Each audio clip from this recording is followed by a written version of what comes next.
ഊഷ്മാവിലുള്ള വ്യത്യാസം അനുസരിച്ച് അന്തരീക്ഷത്തെ 5 വ്യത്യസ്ത പാളികളായി തരംതിരിക്കാം. അവയാണ് troposphere, stratosphere, mesosphere, thermosphere, exosphere. ഭൗമാന്തരീക്ഷത്തോട് ചേർന്ന് നിൽക്കുന്ന പാളിയാണ് ട്രോപ്പോസ്ഫിയർ. മേഘരൂപീകരണം, മഴ, മഞ്ഞ്, കാറ്റ് തുടങ്ങിയ അന്തരീക്ഷ പ്രതിഭാസങ്ങളെല്ലാം നടക്കുന്നത് ട്രോപ്പോസ്ഫിയറിലാണ്. ട്രോപ്പോസ്ഫിയറിനെയും സ്ട്രാറ്റോസ്ഫിയറിനെയും തമ്മിൽ വേർതിരിക്കുന്ന ഭാഗമാണ് ട്രോപ്പോപാസ്. ട്രോപ്പോപാസിൽ തുടങ്ങി 20 കിലോമീറ്റർ മുതൽ 50 കിലോമീറ്റർ വരെ വ്യാപിച്ചു കിടക്കുന്ന പാളിയാണ് സ്ട്രാറ്റോസ്ഫിയർ. സൂര്യനിൽ നിന്നുള്ള ഹാനികരങ്ങളായ അൾട്രാവയലറ്റ് രശ്മികളെ തടഞ്ഞു നിർത്തി സംരക്ഷണം നൽകുന്ന പാളിയാണ് ഓസോൺ പാളി. ഓസോണിന്റെ നിറം ഇളം നീലയാണ്. പ്രകാശ സംശ്ലേഷണ സമയത്ത് ഓസോൺ പുറത്തുവിടുന്ന സസ്യമാണ് തുളസി.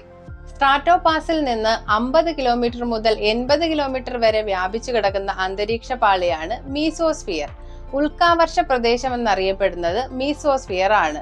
ഭൗമാന്തരീക്ഷത്തിലേക്ക് പ്രവേശിക്കുന്ന ഉൽക്കകൾ കത്തിയെരിയുന്നത് മീസോസ്ഫിയറിലാണ്.